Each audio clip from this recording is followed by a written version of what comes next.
राष्ट्रीय लोकदल द्वारा मंगलवार को नलकूप विभाग निरीक्षण भवन परिसर में भारत रत्न पूर्व प्रधानमंत्री स्वर्गीय चौधरी चरण सिंह की 123वीं जयंती पर उनकी प्रतिमा पर माल्यार्पण कर श्रद्धांजलि अर्पित की गई। कार्यक्रम में राष्ट्रीय लोकदल के राष्ट्रीय सचिव डॉक्टर सुधाकर पांडे ने कहा कि चौधरी चरण सिंह ने किसानों, पिछड़े, अति पिछड़े और वंचित वर्गों के लिए ऐतिहासिक कार्य किए।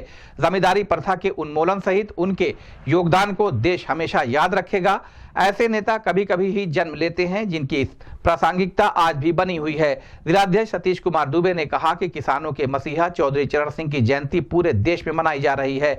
उन्होंने प्रदेश और देश दोनों स्तरों पर नेतृत्व किया और उनके योगदान के लिए उन्हें भारत रत्न से सम्मानित किया गया। कार्यक्रम में जिला महासचिव अरविंद त्रिपाठी, डॉक्टर दिवाकर मिश्रा, आशुतोष दुबे, दिग्विजय यादव, आश नारायण तिवारी, प्रदेश महासचिव विजय यादव, एडवोकेट मुरारी लाल यादव सहित बड़ी संख्या में कार्यकर्ता मौजूद रहे। वहीं इस संबंध में गोरखपुर न्यूज से बात करते हुए राष्ट्रीय लोकदल के राष्ट्रीय सचिव डॉक्टर सुधाकर पांडे व जिला अध्यक्ष सतीश कुमार दुबे ने कहा, चौधरी चरण सिंह की जयंती किस तरह से मनाया जाए इसका तो कोई मतलब ही नहीं रहा। किसानों के मसीहा रहे, देश के अग्रसर नेता रहे, देश को एक नई दिशा देने वाले नेता रहे। किसानों के लिए क्या नहीं उन्होंने किया। उनकी जयंती तो आज देश मना रहा है।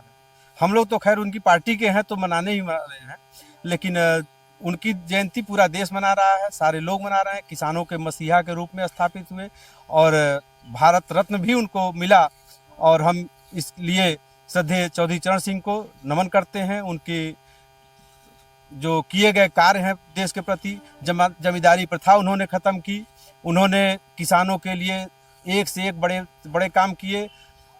उनके समय में कोई अधिकारी ऐसा नहीं होता था जो उनकी बात को टाल दे या कोई भी किसान नेता अगर थाने पे चला जाए तो किसानों को थाना अपनी कुर्सी छोड़ के जगह देता था।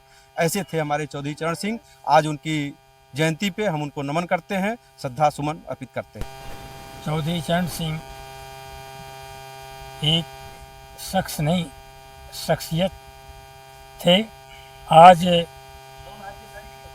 के परिवेश में उनकी प्रासंगिकता कल भी रही, आज भी है और कल रहेगी।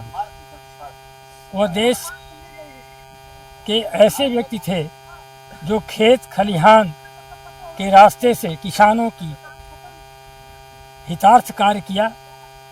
उन्होंने जमींदारी उन्मूलन का काम किया। ज़रूरत पड़ी तो पटवारी से लेखपाल बनाने का भी काम किया। वो ऐसे महान विभूति थे कि उनकी गणना अनगिनत है। वाणी लेखनी इतिहास के पन्नों में वो सदैव रहेंगे। बहुत से नेता हुए, लोक नायक, जन नायक, तमाम लोग हुए, लेकिन उसमें एक ये अलग छवि के व्यक्ति थे और किसानों के नाम पर इनका एक किसान मसीहा के रूप में जाना जाता है। और देश में एक और भी, मैं 1967 में इनके परिवेश में राज्य पुनर्गठन, एक ऐतिहासिक पुनर्गठन था। वो उत्तर प्रदेश बड़ा प्रदेश है, आज तो 25 करोड़ की आबादी का है।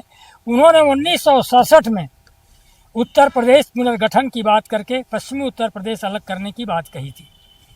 मैं आज के परिवेश में उनको कोटिशः नमन करता हूं और आज देश भी उनको नमन कर रहा है।